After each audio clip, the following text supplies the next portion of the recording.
Continuamos con nuestra serie de estudio El Sermón del Monte. En este tema número 19, que hemos titulado Jesús y el amor a los enemigos.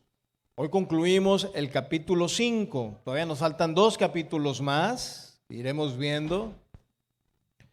En este Sermón del Monte que muchos lo mencionan como la norma de conducta de la iglesia, ¿sí?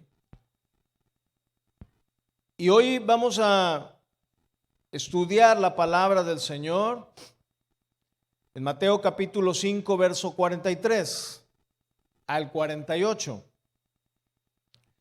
Y aquí, hermanos, vemos ya finalmente, ¿sí?, esta lección, al menos en este primer capítulo, esta lección suprema de amor. ¿Por qué es lección suprema de amor? Porque al principio, cuando veíamos las bienaventuranzas, ¿sí?, de una u otra manera Jesús nos confrontaba a usted y a mí, y a todos los creyentes, hermanos, a ver lo que el Señor hizo a través de él, o iba a hacer en ese sentido, a través de su muerte, de su resurrección, mostrándonos su amor, ¿sí?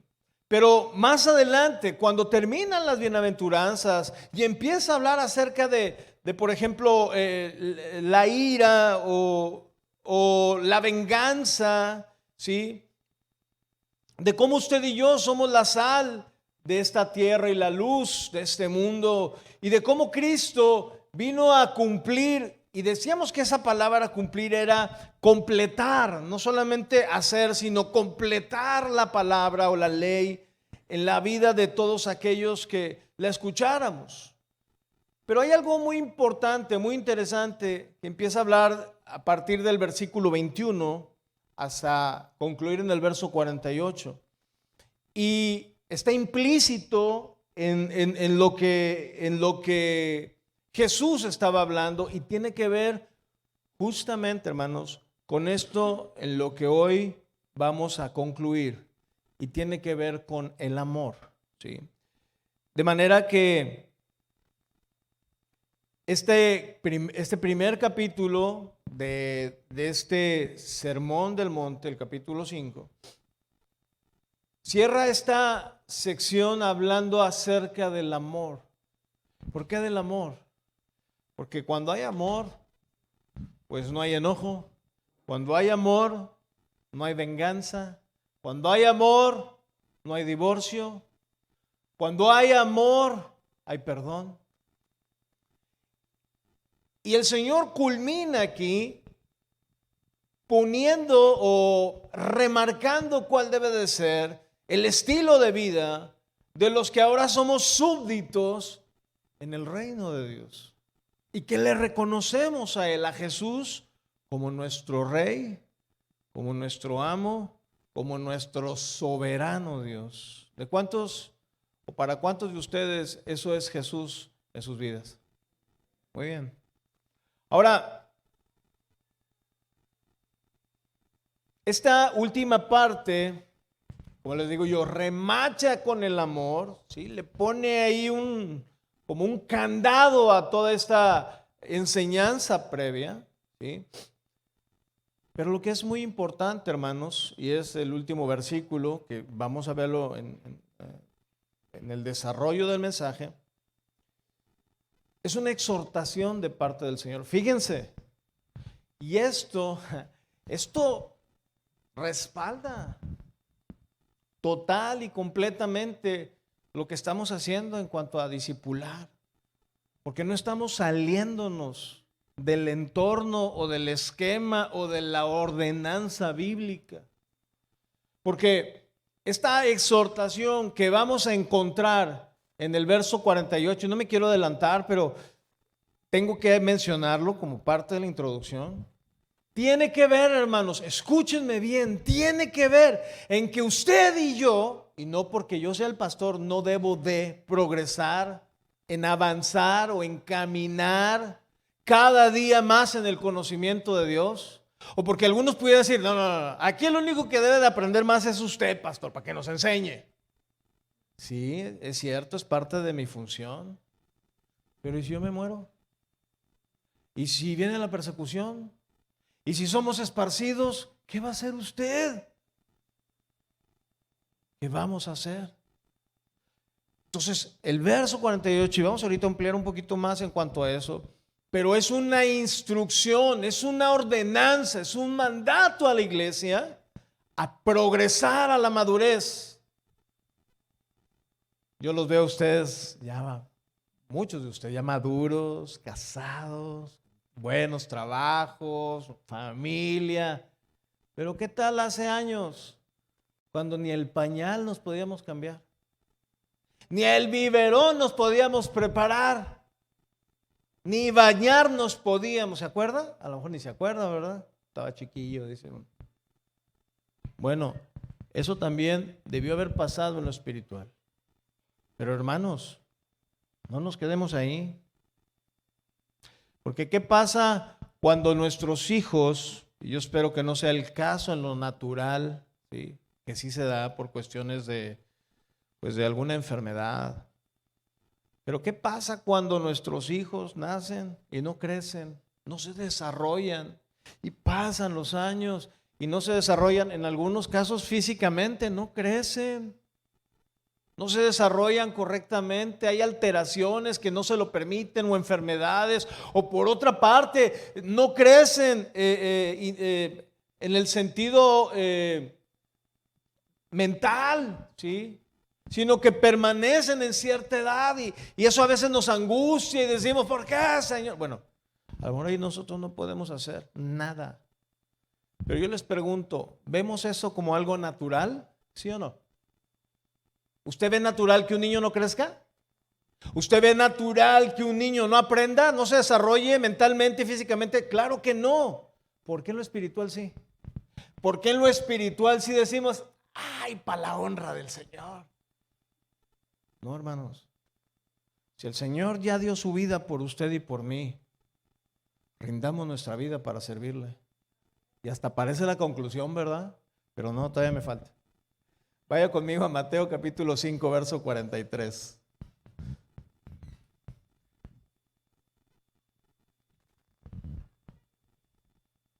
El hecho, hermanos, de que usted y yo cada día maduremos, habla de esto es la santificación, ¿no? La santificación es progresiva, es ir creciendo en el conocimiento de Dios, ir pareciéndonos más a la imagen de Jesucristo en relación al carácter, no en sentido físico, en relación al carácter, de tal manera, hermanos, que nuestro estilo de vida se identifique, ¿sí?,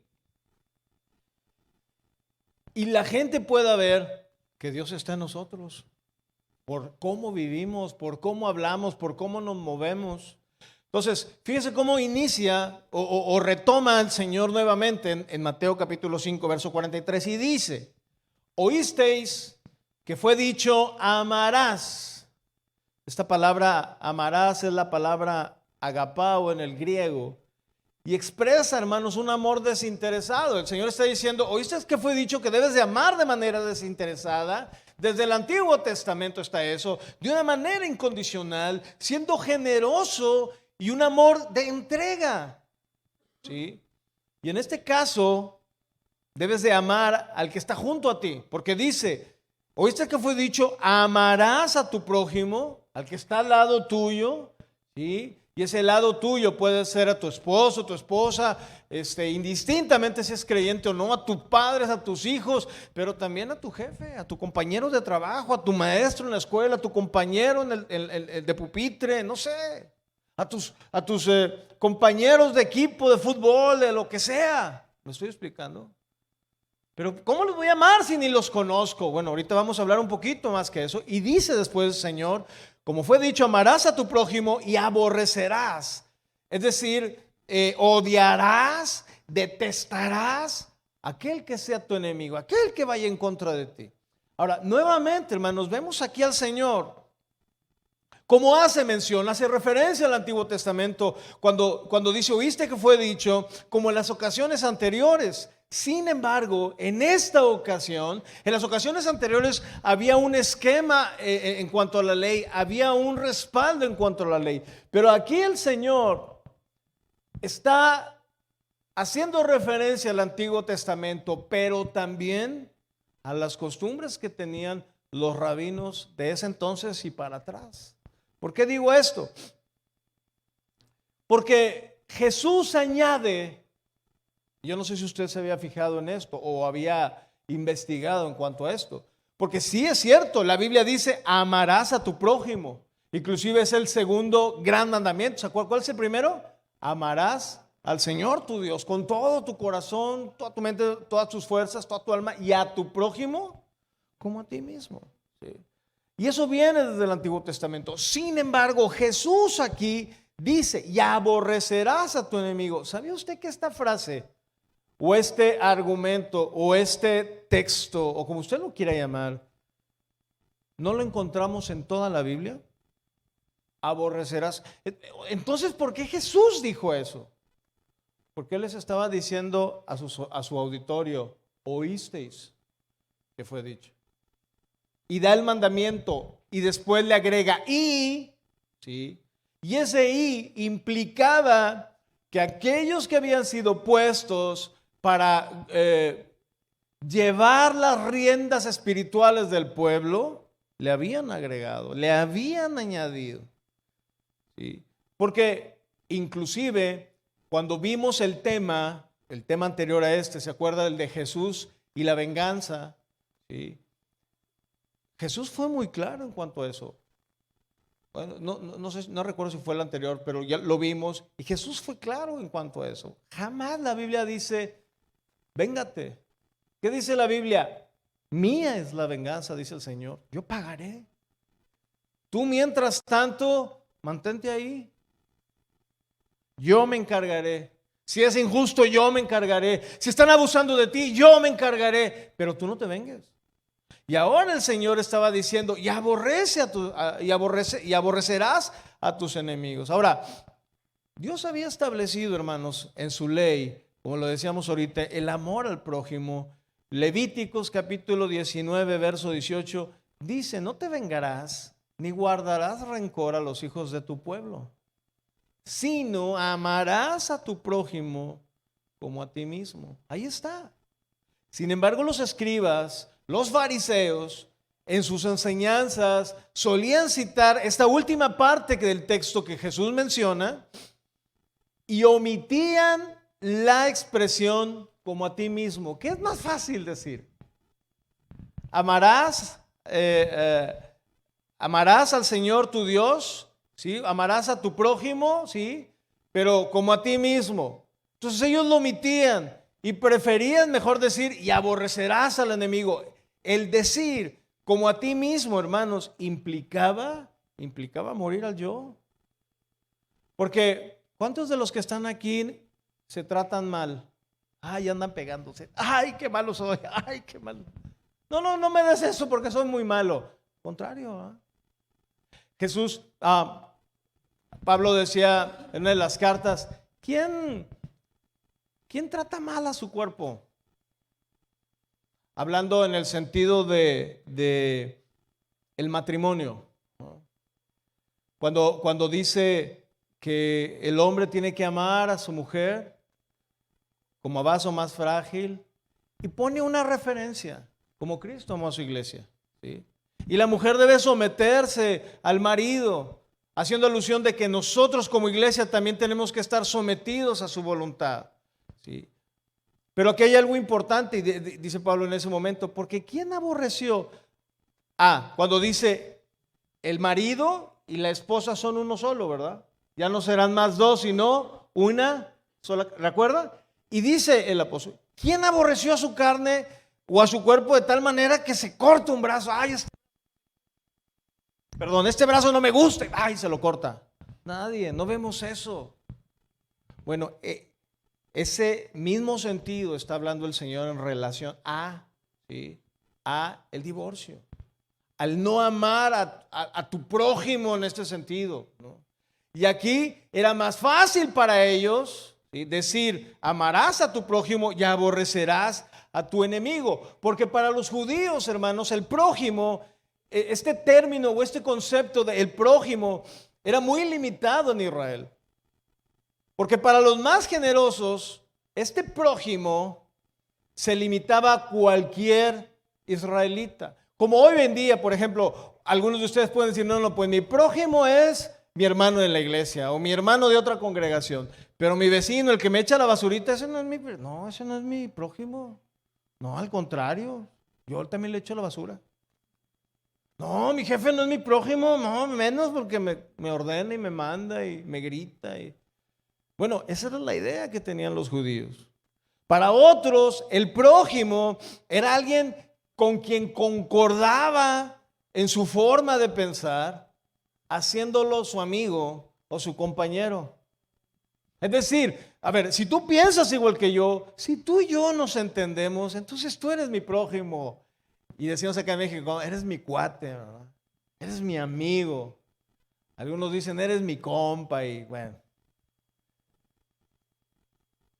Los fariseos solían utilizar este concepto del prójimo a quienes conocían la ley y la cumplían con el mismo rigor que ellos. Esos eran sus prójimos. Despreciando el resto de personas a quien ellos llamaban pecadores.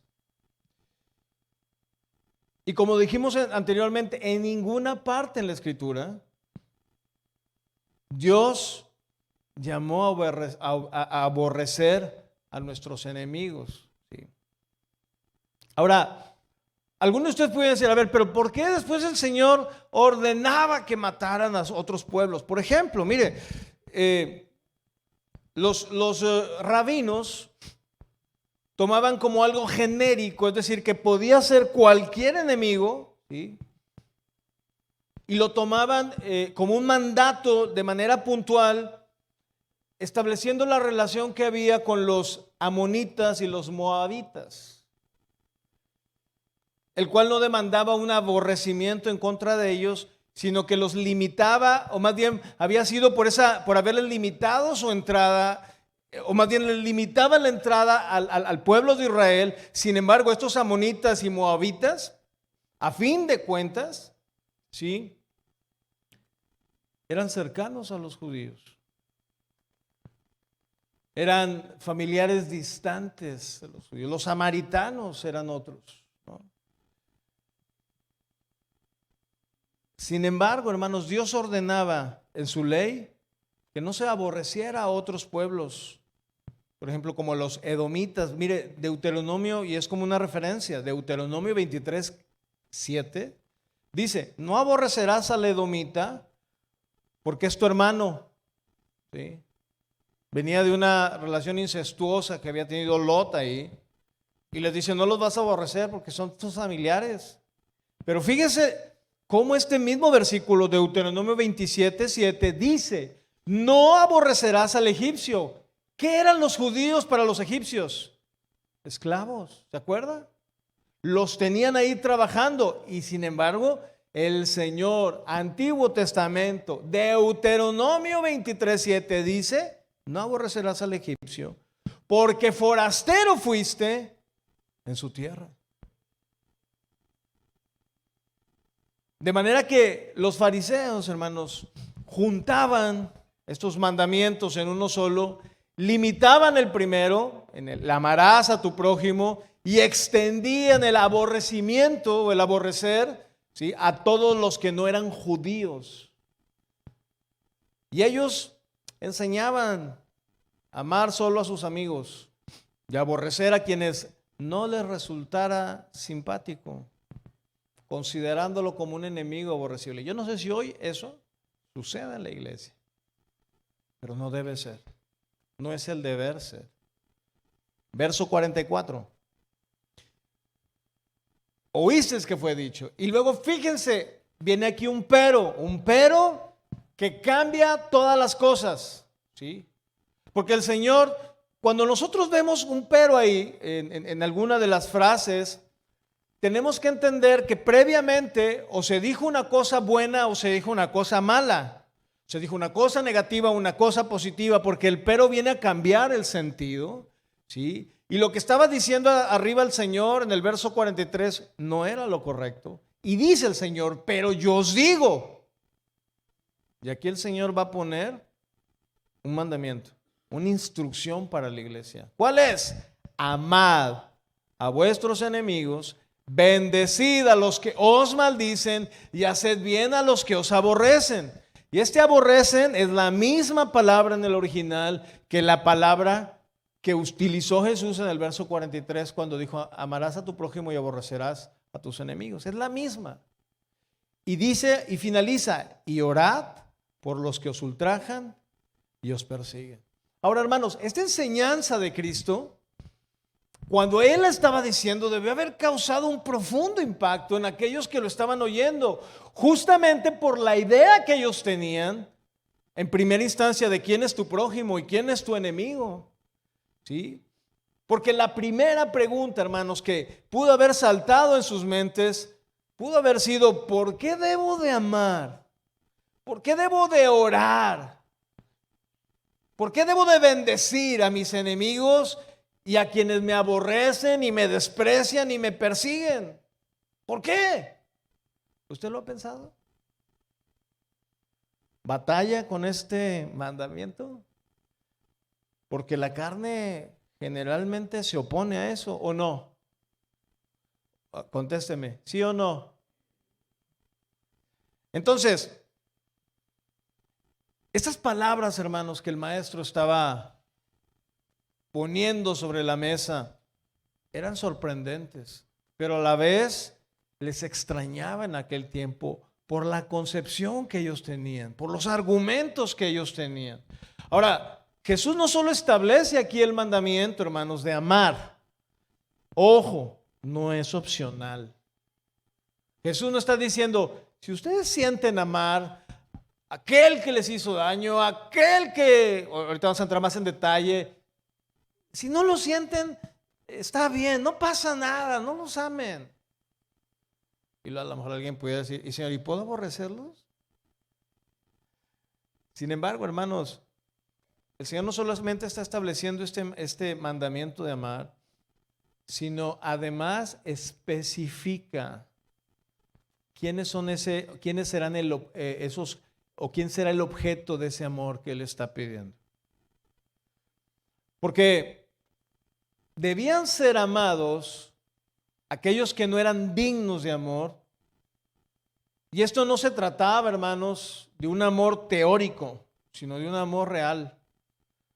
No se trataba de amar a los que solamente son amigables, a los que son cercanos con nosotros, sino todo lo contrario. Demandaba amor aún a tus propios enemigos. Y para que no haya ninguna duda de lo que el Señor quiere decir o cuáles son las acciones propias de aquellos que iban a evidenciar el ser enemigos declarados, ¿sí?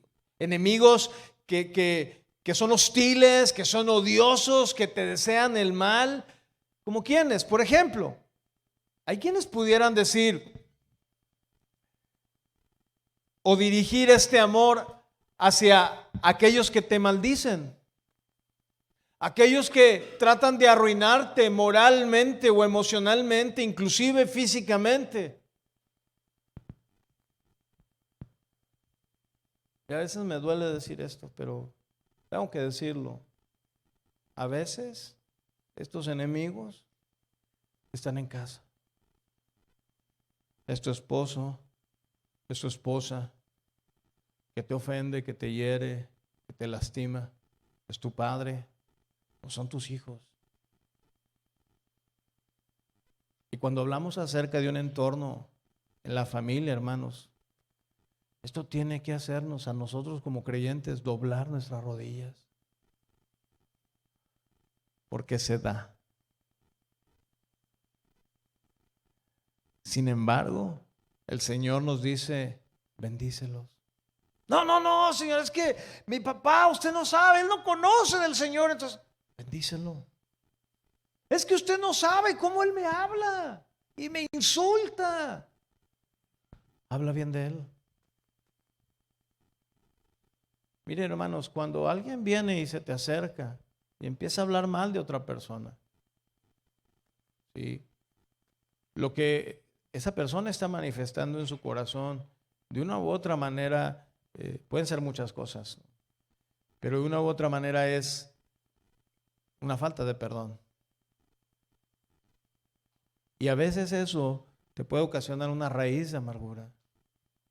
De tal manera que si tú no los bendices, pero ¿cómo voy a bendecir a alguien, pastor, que me está, bendícelo, habla?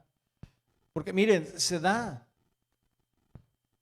Cuando alguien habla mal de nosotros, ¿cuál es la tendencia humana de hablar sobre esa persona? ¿Bien o mal? Dígame. Pues mal. ¿Por qué? Porque a mí me está hablando mal. ¿Por qué tengo que hablar bien de ella? Ahora, yo no estoy diciendo que usted tenga que decir mentiras. Pero lo que sí estoy diciendo es que usted no debe, sí puede, pero usted no debe ir por la vida hablando mal de él. Porque entonces, ¿qué está usted haciendo? Lo mismo que él. Diciendo mal. Bueno, maldiciendo. Por eso, el mandato del Señor es: ámalos, bendícelos. ¿A quiénes? A los que te aborrecen, a los que te detestan, a los que te hacen menos. A ellos, hazles el bien, dice el Señor. Y por eso yo les digo, hermanos, que esto que el Señor les está diciendo los chocó. Porque ellos no estaban acostumbrados a eso, como a lo mejor algunos de los que están aquí tampoco, siendo cristianos. Porque miren, hermanos, dentro del servicio, y ahorita lo vamos a ver, dentro de ese mandamiento o el ir y hacer la gran comisión,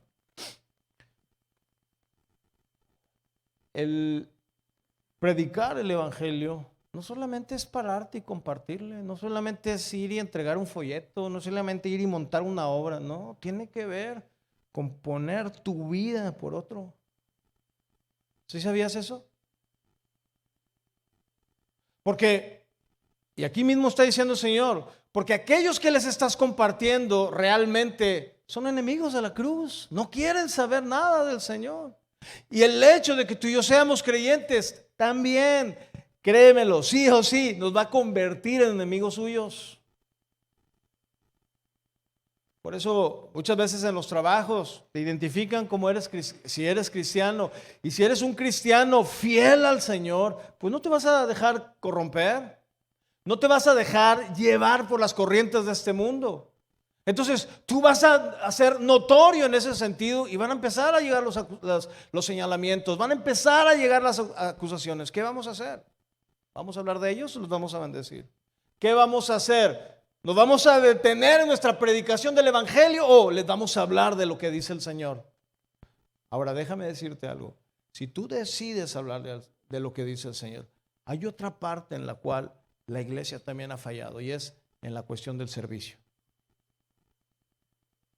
Porque ¿cómo va a poder ver? Por ejemplo, en una ocasión decía una mamá, ¿sí?, que apenas empezaba a ir a la iglesia con su hija ya tenía rato de ahí.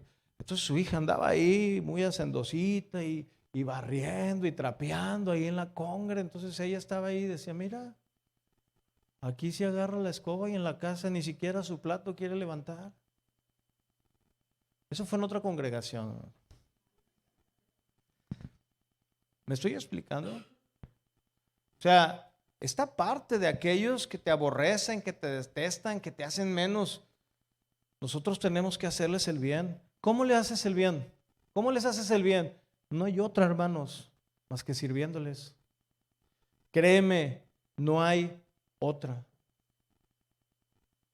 A los que te ultrajan, a los que te difaman, a los que te calumnian, hablando mal de ti, inclusive mintiendo, y te persiguen, es decir, que te asedian y están en tu contra, dice la Biblia, ora por ellos.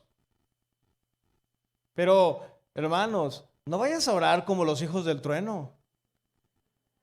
Señor, ¿quieres que oremos para que descienda fuego del cielo y los consuma? ¿Cuántos hijos del trueno hay aquí?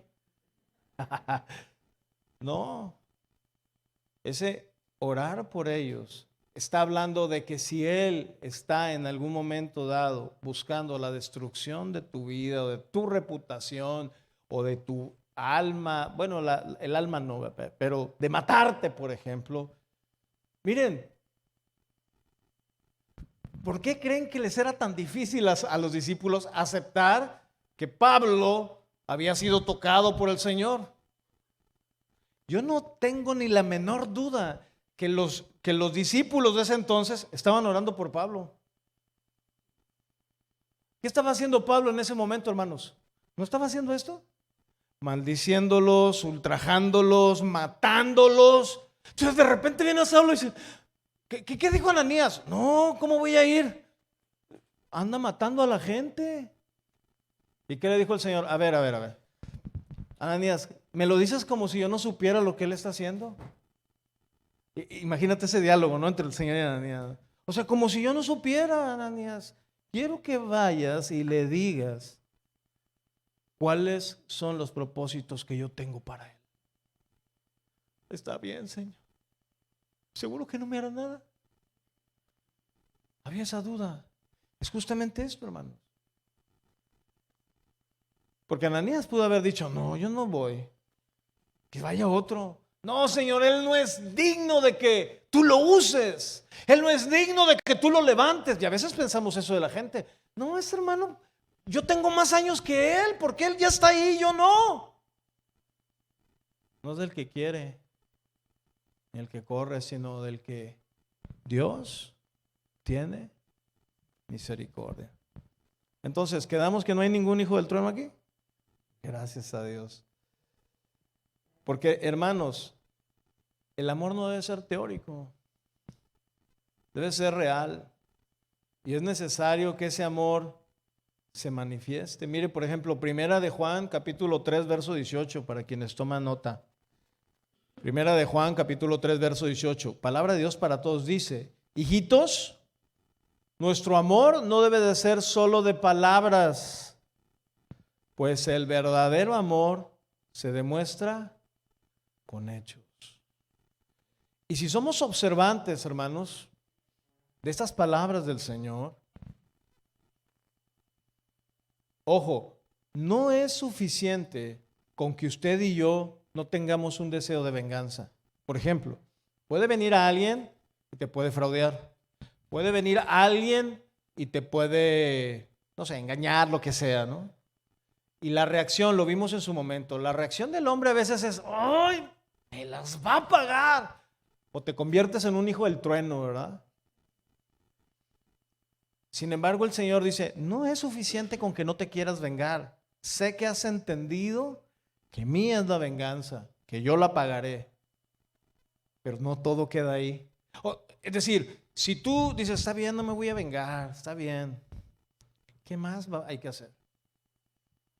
Pues hay que dar el siguiente paso y tiene que ver justamente con esto que el Señor dice, con el amor. Porque cabe señalar, hermanos, que esta demanda que el Señor está haciendo aquí en el Sermón del Monte, escuche esto, Él la iba a llevar a cabo en la cruz. Cuando estando crucificado, viendo a todos sus captores, viendo a todos aquellos que lo habían llevado a la cruz, ¿qué le dijo al Padre? Padre, perdónalos, porque lo están haciendo en su total y completa ignorancia. Porque le pregunto a usted, no hay oportunidad de preguntarle a los que estuvieron ahí en la crucifixión, pero usted sabe que lo hizo por usted y por mí, ¿verdad? Le pregunto, hoy que usted sabe lo que hizo Jesús por nosotros, ¿volvería a pecar? ¿Volvería a una vida de pecado como en la que el Señor rescató? Dígame, ¿sí o no? ¿Volvería? No. Hay unos que no dijeron nada, pero no. ¿Por qué, hermanos? Porque ya no estamos en ignorancia, conocemos y sabemos lo que tenemos que hacer. De manera que el mismo Señor, estando crucificado, fue lo que hizo. Porque tal y como tú y yo un día estábamos maldiciendo, aborreciendo, persiguiendo a otros. Fue así como Dios nos mostró su amor. Un amor en acción, hermanos, al ir a la cruz, al servirnos. Jesús muchas veces lo demostró y Él dijo, yo no vine a ser servido, yo vine a servir. Inclusive a dar mi vida en rescate de todos. Porque si yo, dice, fuera levantado, a todos atraeré a mí mismo. Ahora usted puede ahorita entender hasta este punto qué de su vida y de mi vida delante del Señor. En ese propósito que Dios quiere lograr en usted y en mí, por medio de la salvación y de la santificación hasta que Él venga. ¿Qué de su vida y mi vida? En relación a esto que estamos hablando, en relación a este amor en acción, que nos pide por aquellos que aún no le conocen y que pueden conocerle, hermano, a través de ti, a través de mí. Pero si reaccionamos y nos defendemos o los atacamos, ¿cómo entonces podrán escuchar de aquel que en su amor lo dio todo por ti y por toda la humanidad? ¿Cómo? Si no estamos mostrando realmente el carácter de Cristo. Porque si tú y yo, hermanos, obedecemos este mandamiento, las evidencias, escucha bien esto que te voy a decir, las evidencias de que somos de Él deben aflorar, deben manifestarse en nuestras vidas. Y esto nos lleva al siguiente versículo, verso 45. Fíjate cómo dice, para que seáis, es decir, si tú manifiestas amor, ¿cómo? Amando a tus enemigos, ¿cómo? Orando por tus enemigos, ¿cómo? Bendiciendo a tus enemigos. Si tú haces esto, si muestras estas evidencias en los momentos críticos, ¿sí? Dice, para que seáis hijos de vuestro Padre que está en los cielos, que hace salir su sol sobre buenos y malos y que hace llover sobre justos e injustos. Ahora, levanten su mano aquí quienes cuando se acercan a Dios o nos acercamos a Dios nos referimos a Él como Padre. ¿Cuántos de los que están aquí? Levante bien su mano. Eso, muy bien, puede bajar. Ahora, esto que le voy a decir es importante.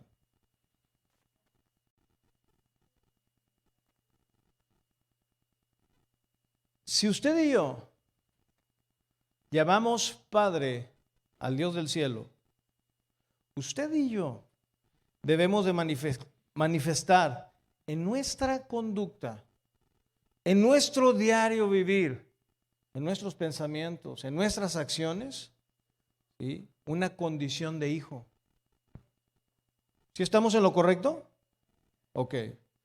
Porque el hijo hereda del Padre ciertos rasgos físicos, pero también espirituales que nos identifican con Él.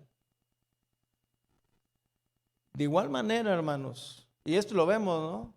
Por ejemplo, hay veces que no están aquí, bueno, sí está uno de mis hijos aquí, pero hay veces que me dice mi cuñada, ¿no? Estábamos platicando, me dice, ¿cómo se parece a ti? ¿Cómo le hacen los movimientos, hijo? O sea, un movimiento X, ¿no? Y yo le digo, oye, ¿será porque es mi hijo? A lo mejor es por eso, ¿verdad? Pero hermanos, quienes hemos nacido de nuevo, por eso yo les preguntaba aquí, ¿cuántos le dicen a Dios Padre? Porque solamente se le puede decir a Dios Padre cuando se ha nacido de Él. El hombre, obviamente la mujer, nace una vez, ¿sí? Todos los que estamos aquí nacimos de nuestra madre, ¿no? En algún momento.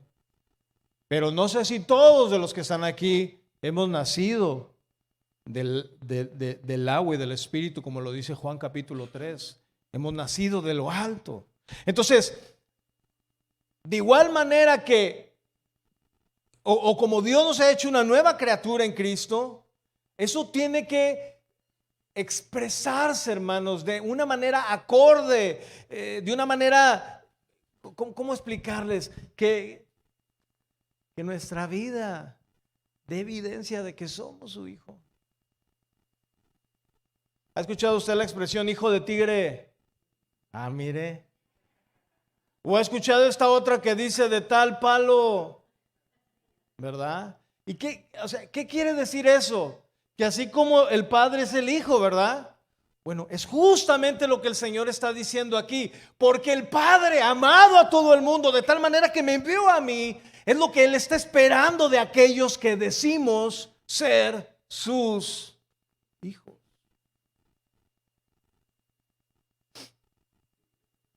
Primera de Juan, capítulo 5, verso 18, dice, sabemos, dice Juan, sabemos que los hijos de Dios, fíjese por lo que se caracterizan los hijos de Dios, entre muchas cosas. Los hijos de Dios no se caracterizan por practicar el pecado. Entonces, si usted ve a un hijo de Dios o a una hija, o a alguien que se dice hijo o hija de Dios y que de repente está ahí duro y dado con el pecado y su vida, por más que le intenta, siempre vuelve al lodo, siempre vuelve al vómito, como esta referencia que hace Santiago, ¿sí?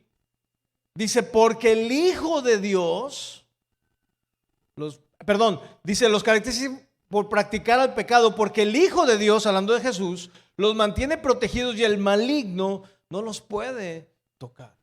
Pero un hijo de Dios, hermanos, se debe de caracterizar por un aborrecimiento del pecado, por ser hostil contra el pecado, no contra el enemigo. ¿Sí me estoy explicando?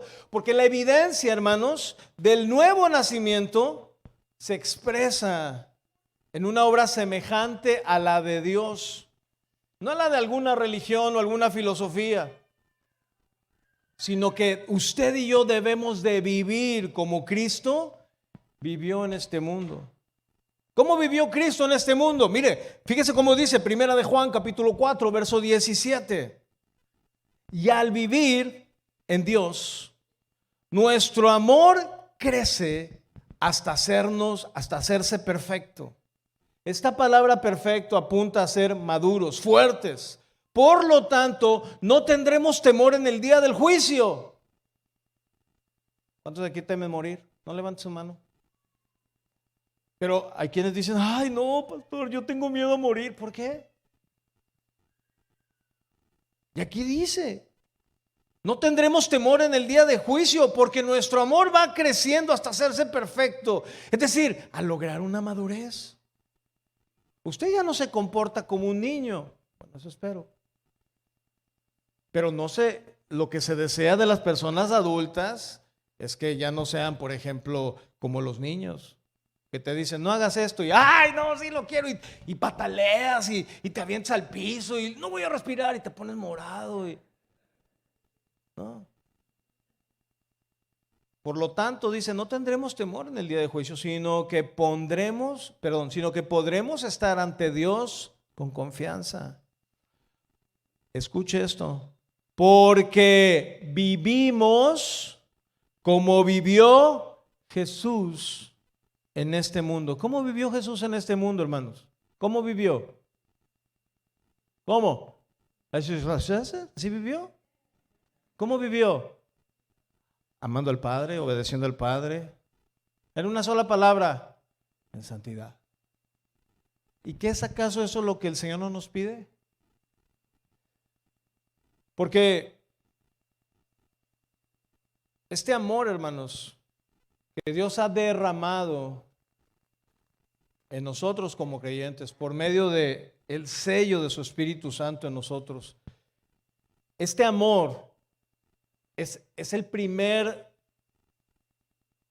lo primero que se menciona, ¿sí?, en estas facetas del fruto del Espíritu. ¿Cuáles son el fruto del Espíritu? No son los frutos, el fruto del Espíritu Santo. ¿Cómo empieza? Amor. Y luego gozo y luego paz. Pero lo primero es amor. Es lo primero que debe de emanar. Es lo primero que debe de haber en el discípulo. En aquel que ha nacido de nuevo. ¿Sí? Y es ese amor, hermanos, amor desinteresado, ese amor sacrificial, ese amor ágape, ¿sí? No por mandamiento, porque sí es cierto, el Señor nos está diciendo, amad a vuestros enemigos. Pero el Espíritu Santo empieza a trabajar en nosotros y por medio de su palabra, por medio de estos versículos, por ejemplo, tomando estos que hemos visto, hay muchos, pero empieza Él a trabajar y nos hace entender, yo di mi vida por ti, sin merecerlo, yo te amé. Tú no me amabas, ni siquiera estaba Dios en tu mente y sin embargo Jesús vino por ti a dar su vida y tú dices, sí es cierto. Y el Espíritu Santo empieza a trabajar en ti y te dice, tú eras enemigo del Señor, ¿te acuerdas cuando? Y te empieza a recordar cuando, cómo te comportabas y luego cómo le hacías, ¿no? ¿Te acuerdas cómo eras? Bueno, ahora ya no, Dios te perdonó. Bueno, ¿por qué tú no quieres perdonar a aquel que te está ofendiendo? ¿Por qué no quieres bendecir a aquel que te está agrediendo? ¿Por qué no oras por aquel que te está persiguiendo? ¿Me estoy explicando? Porque por eso, hermanos, para quienes no han nacido de nuevo es difícil amar. Diría que yo imposible. Porque realmente el amor que produce el Espíritu Santo en nosotros es este mismo amor que Cristo demostró en la cruz al dar su vida por nosotros. Y mire qué casualidad, ¿eh? Cuando Pablo le dice, amad a vuestras esposas, esa palabra es la misma.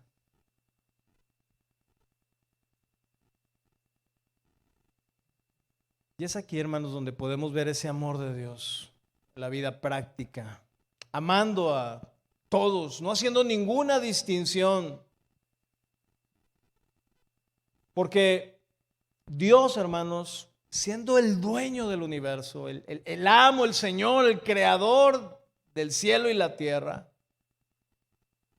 Por ejemplo, digo, a lo mejor a usted le ha pasado, ¿verdad? Que va usted ahí platicando con un incrédulo, ¿sí? Con alguien que no ha conocido al Señor y lo empieza a llover y a usted no le cae lluvia, ¿verdad? O usted se moja y al otro no.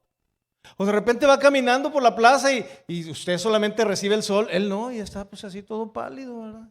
¿No? Y en verdad, si nos metiéramos a ver, a estudiar, solamente esta parte en donde el Señor dice, Él hace salir su sol sobre justos e injustos. Todo lo que hace el sol, por ejemplo, en los procesos, no sé si sea correcto, fisiológicos o en los procesos internos del humano, en las plantas, en los animales, hermano, es impresionante. El agua que necesitamos, que hay en nuestro cuerpo, ¿no? Bueno, eso, Dios no hace acepción de personas. Y esto a mí también me dice, otra vez, apuntando a Juan capítulo 3, que Dios envió a Jesucristo a dar su vida por todos. No por unos cuantos, no por unos elegidos, no. Si Él hace salir su sol sobre justos e injustos y hace llover, eso, que es algo natural, ¿está de acuerdo conmigo? ¿Cuánto más la salvación, hermano? ¿Cuánto más la salvación? Verso 46. Porque si amáis a los que os aman, ¿qué recompensa tendréis? ¿No hacen también lo mismo los publicanos? Aquí, hermanos, Jesús les estaba cuestionando sobre el mérito que tenía amar a quien nos ama. Eso es fácil. En ocasiones hasta se busca un interés propio, ¿no? Cuando de repente se te acerca el hijo y te dice, ay papito chulo, o la hija, ay papito chulo, hoy amaneciste hermoso. ¿Cuánto quieres? ¿No? Amar es fácil, hermanos, a quienes conocemos o a quienes amamos. Sin embargo, Jesús quiere que amemos de manera incondicional, es decir, sin esperar algo a cambio. Y mire cómo otra vez les vuelve a dar en el razonamiento, en esas ideas, en esos argumentos que estaban súper arraigados en ellos, y les pone como ejemplo, ¿usted a quién cree? A los publicanos. ¿Quiénes eran estos publicanos? Los publicanos eran unos judíos, o para los judíos los publicanos eran despreciables. Eran considerados unos traidores a su pueblo, porque ayudaban a sus conquistadores, es decir, a los romanos, a recaudar los impuestos. De manera que estos publicanos se encargaban de cobrar estos impuestos, los derechos de paso de las mercancías que se transportaban en ese entonces de un territorio. Eran como agentes aduanales, ¿no? Algo así, nada más que más corruptos. Y estos publicanos cobraban a estos contribuyentes sumas superiores a las que en realidad tenían que ir al tesoro público, ¿sí? O a los romanos. De manera que el Estado romano autorizaba esa práctica y no había ninguna ley que protegiera a los contribuyentes contra estos cobros que eran indebidos. ¿Usted se acuerda de Zaqueo? Aquel chaparrito que se tuvo que subir a un árbol, ¿sí? Y que el Señor le dijo, a ver tú, ven para acá. Hoy la salvación ha entrado a tu casa. Y cuando entra, ¿qué le dice Zaqueo? No, hombre, aquí voy a hacer un negociazo con el Señor. Voy a empezar a vender la silla en donde él se sentó en astillas y me voy a hacer rico. ¿Qué hizo? Sabía que estaba mal, era publicano. Es más, no era publicano, era jefe. ¿Y qué él dijo? ¿Sabes qué, Señor? Lo que tengo, mitad doy para los pobres. Es más, y si alguno ha defraudado, se lo voy a regresar cuadruplicado. Eso habla de arrepentimiento. Hay unos que roban y dicen, no, ya me arrepentí. Bueno, a ver, ¿dónde está lo que te robaste? No, pues ahí está. Pues órale. Demuestra ese arrepentimiento y hacen como que el ángel les habla y se van. Y ya no vuelven. No, hermanos. No es así. Los judíos aborrecían a los publicanos. Mateo era un publicano, Leví. Imagínense, entre los 12 tenía Jesús un publicano y luego tenía ahí un revolucionario. Antes no se agarraron ahí a muerte. ¿Y usted sabe por qué? Obviamente porque el carácter de Jesús fue implantado en cada uno de ellos, en cada uno de sus discípulos. Bueno, a ellos nada más los tuvo 3 años en el discipulado. Nosotros no lo vamos a hacer tan largo, ¿verdad? A lo mejor 2 y medio, no sé. No se crean. Los judíos, hermanos, no podían admitir que uno de los suyos actuara como agente de los romanos. Por eso el Señor les pone este ejemplo, ¿sí? Y les dice, ¿qué recompensa hay? Eres igual que un publicano. Imagínate, el judío o el fariseo, ¿yo? Igual a este traidor. ¿Qué tienes, Jesús? ¿De qué estás hablando? Y el Señor le dice, porque tanto tú como él hacen lo mismo. Aman solamente a los que te pueden recompensar. Ama solamente a los que te llevas bien. Ama solamente a los que comparten contigo tus mismos argumentos. Los publicanos hacen lo mismo.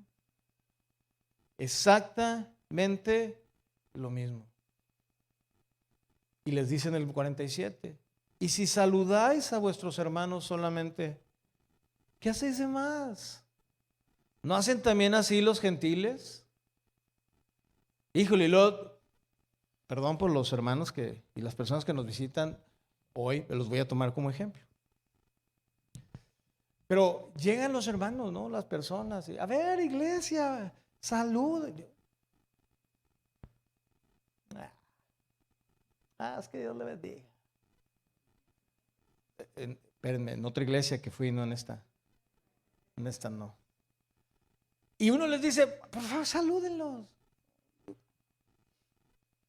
Preséntense, sean amables, ¿no? Y hay quienes ni siquiera, hermanos. Ahora, ¿por qué tomo esto como ejemplo? Porque a veces ni entre nosotros. Yo he hecho un énfasis muy fuerte, sobre todo en los servidores. Porque no podemos ser fríos, hermanos, y decir que Cristo, les pregunto, ¿Cristo fue frío? Él era amable, Él era todo amor, es cierto, cuando había que poner orden, lo ponía. Cuando había que hablar de justicia, lo hacía. Pero cuando había que ser bondadoso, tierno, misericordioso, lo hacía. Hermanos, nosotros tenemos que seguir ese ejemplo. No podemos tomar y hacer de la iglesia nuestro mundo o hacer de un grupo nuestro mundo. Aquí nada más nosotros y nadie entra. No, eso no es lo que la Biblia refleja. No es lo que la Biblia habla. Por eso, seamos amables, ayudadores. De repente viene ahí la hermanita con una caja, una bolsa y todo. Mira, la hermana, pobrecita, no puede. Pues si no puede, levántate y dile, hermana, ¿le puedo ayudar? Y dice Carlos Olivares, ¿sabe? ¿No? Debemos demostrar, hermanos, el carácter de Cristo en nuestras vidas. Esa es una parte de muchas, ¿eh? Porque si aquí, en la iglesia, no demostramos amor, ¿qué será allá afuera, donde está lleno de personas que no conocen del Señor? Publicanos y gentiles, dirían algunos, ¿verdad? ¿Y qué acaso, hermanos? Escuche bien, ¿qué acaso usted y yo no éramos así? Y alguien un día se atrevió no solo a saludarnos, no solo irnos y decir, me llamo fulano de tal, sino amarnos, a compartir la palabra, a servirnos, a orar por nosotros, de manera que un día eso nos llevó a usted y a mí a tomar una decisión de rendir nuestras vidas a Cristo. Y alguien podría decir, pastor, pero yo estos hermanitos que vienen por primera vez, yo ni los conozco. ¿Por qué tengo que saludarlos? ¿Eso qué importa, hermanos? Si Dios es el que nos conoce y Él fue quien nos salvó a usted y a mí, y tal vez a los que nos visitan si ya es salvo, y si no es salvo, Dios puede usar tu vida o mi vida, o la vida del que le trajo, la vida del que le invitó, ¿sí?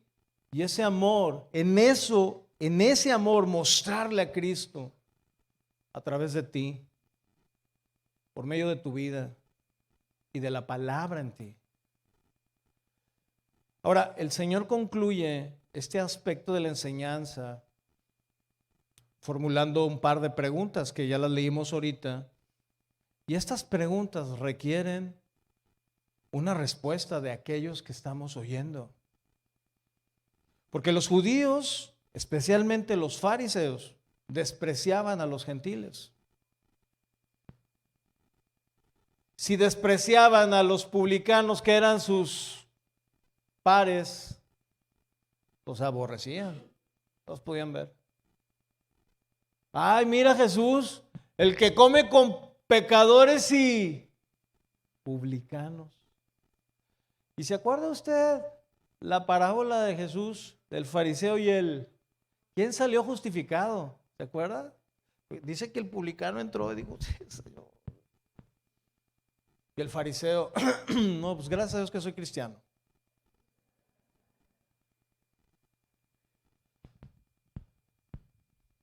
Los judíos, hermanos, además de considerar así a los publicanos, consideraban a los gentiles como unos perros, literal.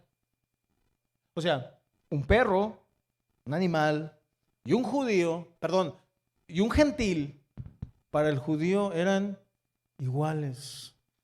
Los consideraban inmundos, los consideraban incapaces de llegar a tener una relación con Dios. De manera que Cristo, hermanos, quiere hacerles reflexionar, y no solo a ellos, también a usted y a mí, en esta cuestión de amar, en esta conducta que tenían hacia los gentiles. Porque si aquellos que decían conocer a Dios sentían eso por los judíos, imagínense si no lo conocieran, no, pues ya los hubieran matado.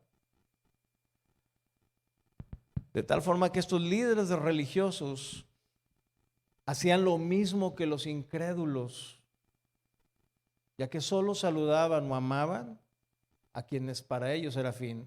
Mire cómo se lee este mismo versículo, el verso 47 en Mateo 5, en la versión Palabra de Dios para Todos.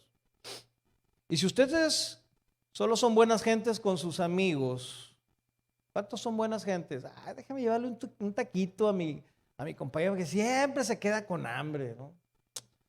Bueno, y si ustedes son buenas gentes con sus amigos, ¿creen que están haciendo algo fuera de lo común?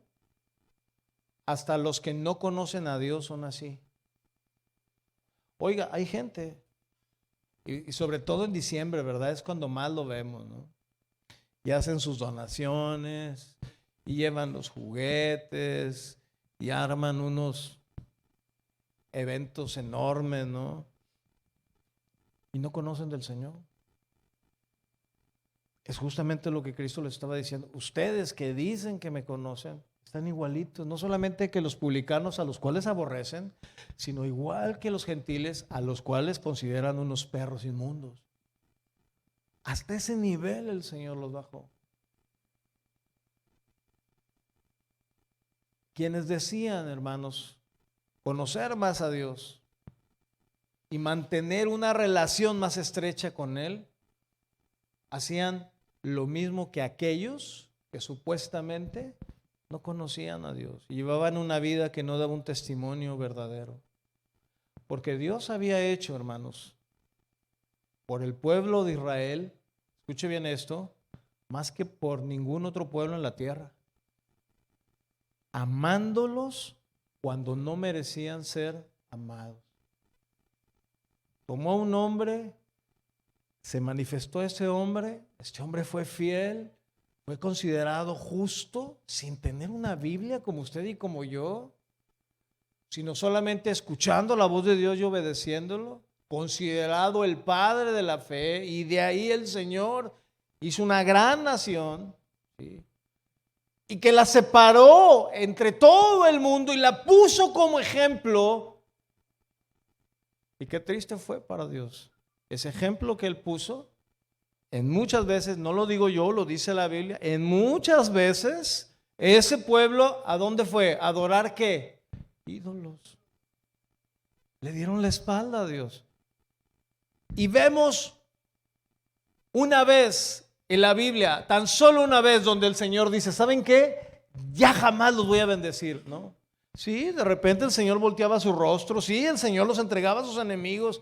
Pero ¿qué hacían cuando sus enemigos le ponían el pie en el cuello y ellos gritaban, Señor, sálvanos?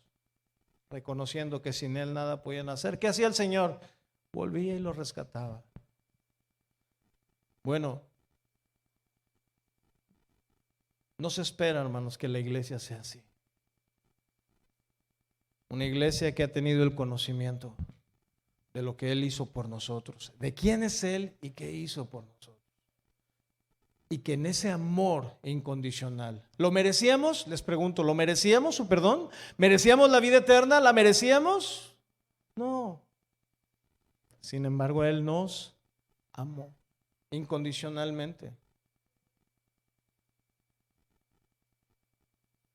Por eso Dios espera de la iglesia, de usted y de mí, que nosotros como hijos hagamos lo que Él hizo por nosotros hacia los demás.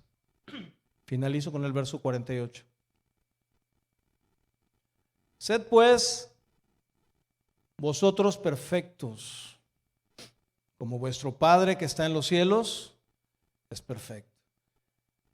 Esta enseñanza del capítulo 5 del Sermón del Monte concluye con otro mandamiento. Este sed No es opcional. Si quieres buscar la madurez, si te apetece prepararte para conocerme y que después yo pueda usarte, dice, sed pues vosotros perfectos. No hay opción. Y lo concluyo como un mandamiento que el Señor establece y que, como les dije, ahorita está en armonía con la ley que demandaba al pueblo un modo, un estilo de vida santa. En semejanza a santidad o a la santidad de Dios, de lo cual Él los había separado por pueblo.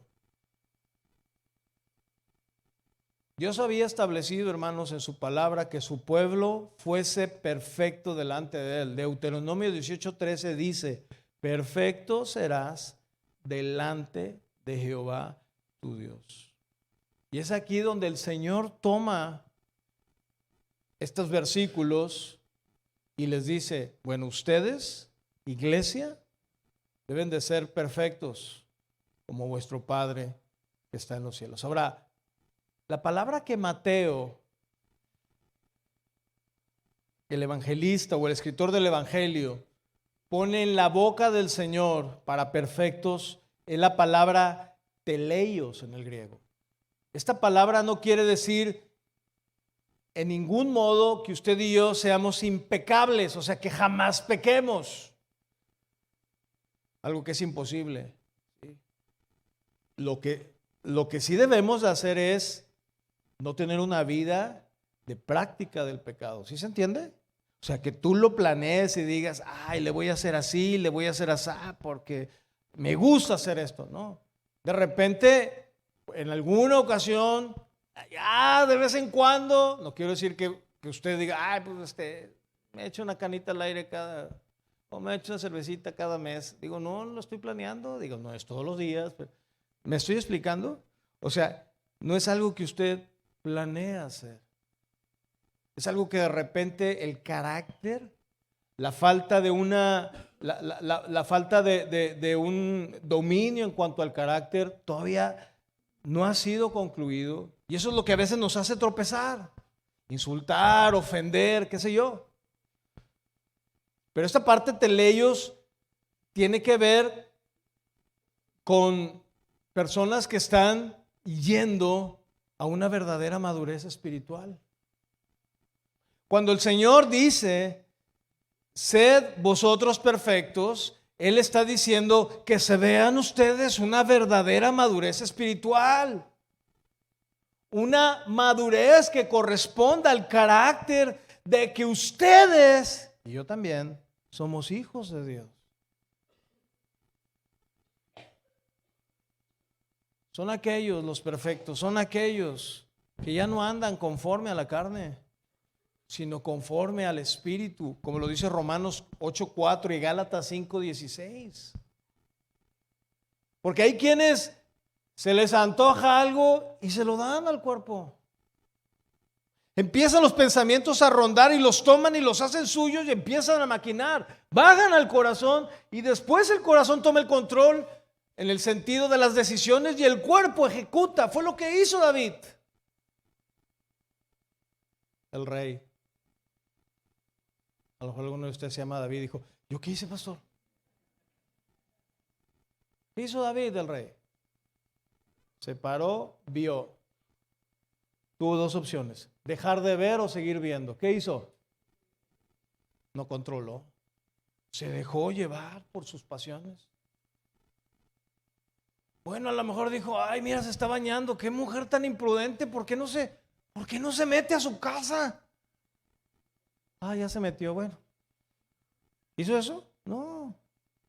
Todavía después de que se metió, dijo, a ver, tráigame a la muchacha esta. Y todavía después que la embarazó, pues ¿cómo le hacemos para quitar el marido en medio? Pues vamos a armar un plan. Eso es a lo que el Señor llama practicar el pecado. El hecho de que usted y yo, hermanos, seamos perfectos, tiene que ver con el ejemplo supremo de nuestro amado Dios y Padre, ¿Por qué? ¿Por qué le digo esto? Porque Él es perfecto y es capaz de amar sin condiciones. Él es capaz de amarnos generosamente, sin ninguna limitación.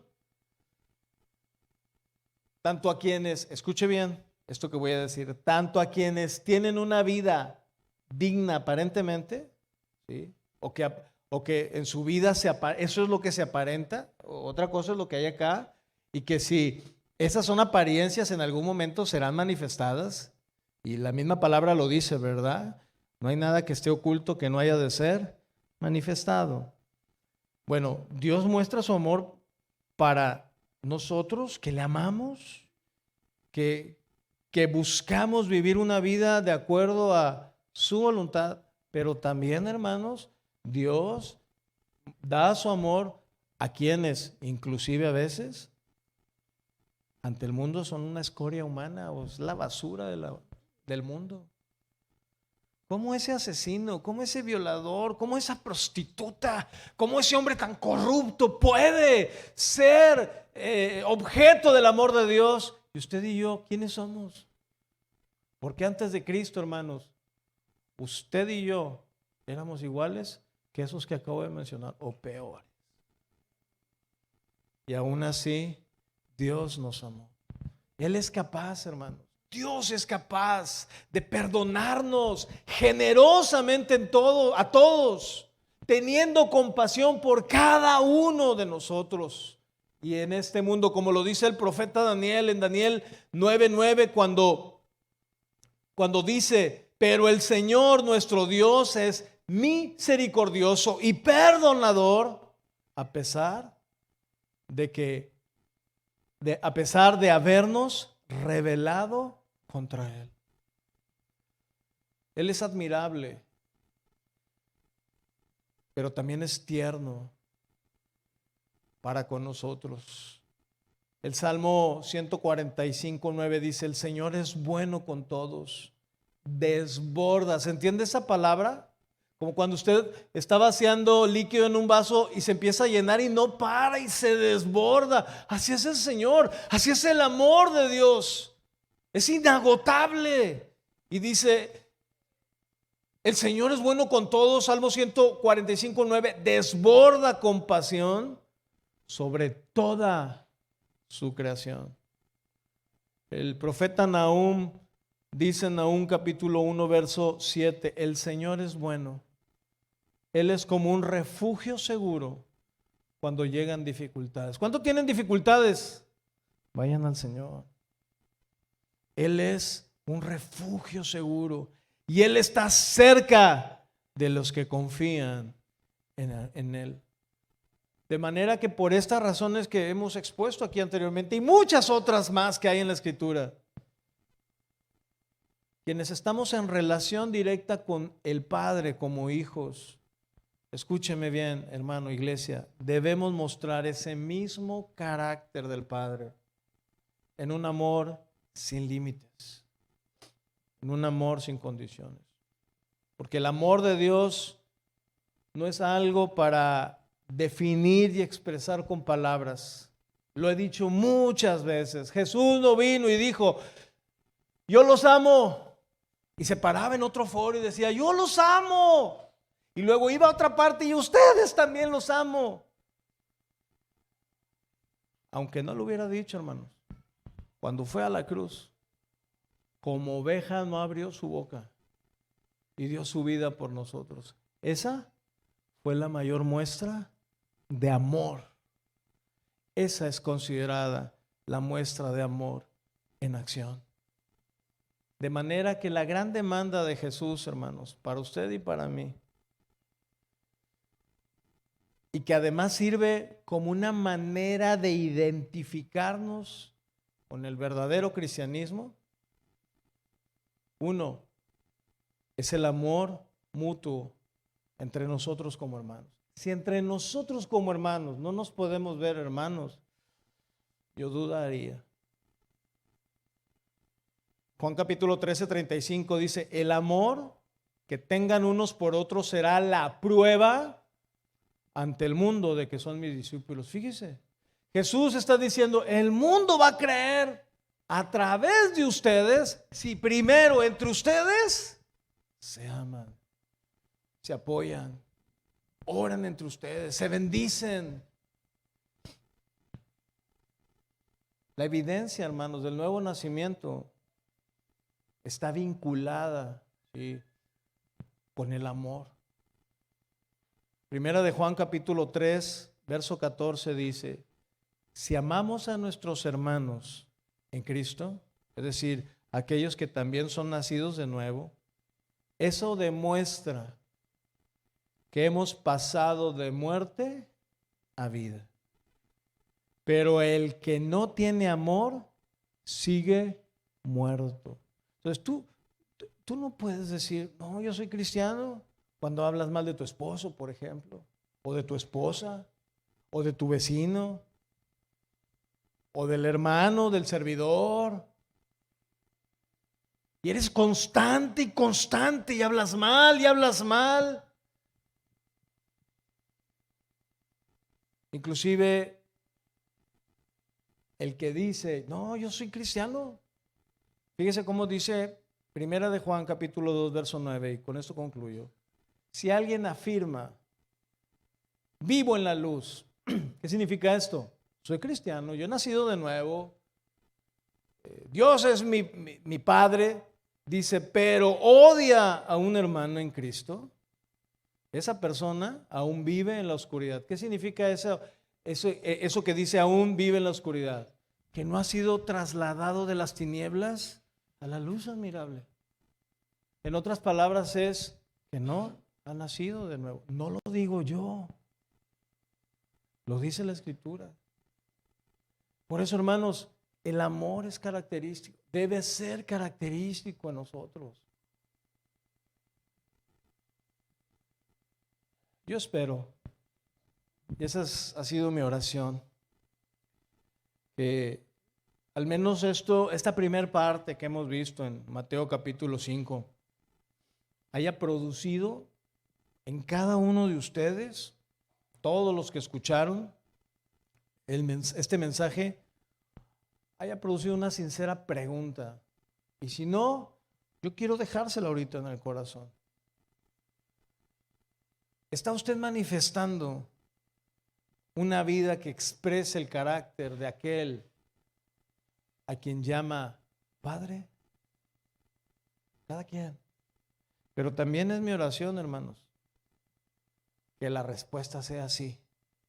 Sí, estoy manifestando una vida que está expresando vivamente el carácter de Cristo y con ello el poder decirle a Dios, Abba, Padre. La vida de Cristo, hermanos, en usted y en mí como cristianos,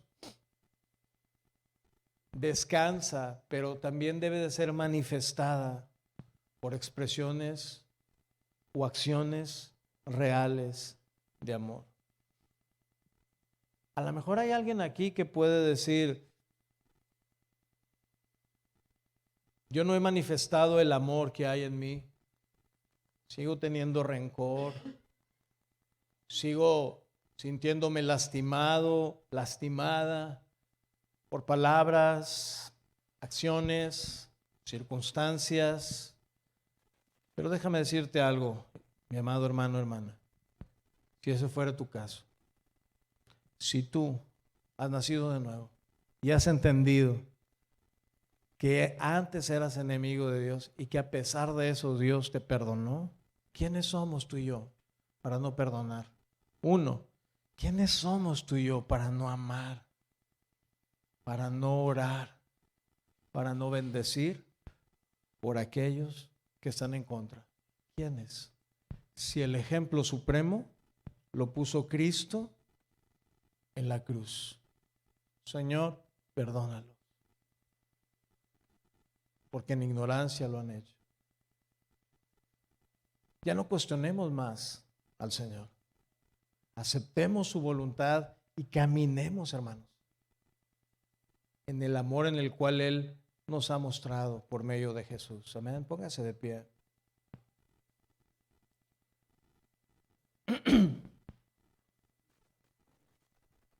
No se distraiga nadie, por favor, no se muevan nadie,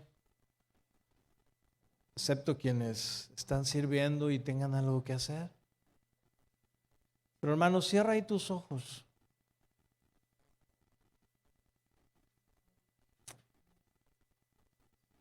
Jesús está diciéndonos que el amor no es una opción en tu vida y en mi vida. Jesús está diciendo que debe de ser el sello que nos distinga de la vida que tú y yo tenemos dentro del reino de Dios. Porque hermanos, este mensaje del Sermón del Monte es el mensaje de bienvenida al reino de Dios. Si tú has nacido de nuevo y has escuchado estos mensajes y has dispuesto tu corazón para obedecer, yo te animo a que sigas adelante. Si ya hay cosas que hay que corregir en tu vida, si hay cosas que hay que quitar de tu vida, si hay cosas que hay que abundar más en tu vida y que por causa de la palabra tú te has dado cuenta de ello, hazlo. Ve hacia la madurez, ve hacia la perfección. Sed pues vosotros perfectos, como vuestro Padre que está en los cielos es perfecto. Levanta tus manos ahí en tu lugar y dile: Señor, yo quiero ser perfecto en ti. Tal vez hay quienes pudieran decir: he fallado, Señor, me he dejado llevar por tantas cosas. Pero el infinito amor de Dios hoy nos ha confrontado por medio de su palabra y nos hace entender que en Él estamos, que en Él somos, que en Él nos movemos. Dile: ayúdame, Señor, capacítame, sigue trabajando en mí, que tu Espíritu Santo y tu palabra sigan produciendo en mí ese fruto de tu Espíritu Santo, el amor, el gozo, la paz, la paciencia, la bondad, la fe, la mansedumbre, la templanza. Fruto, Señor, que hablará, que dará testimonio de que soy tu hijo y que además podrá bendecir a otros que no te conocen, a otros que tal vez van empezando en el camino. Pero Señor, quiero obedecer tu palabra. Quiero amar tu palabra, quiero vivir en tu verdad. Levanta sus manos y adore al Señor ahí en su lugar.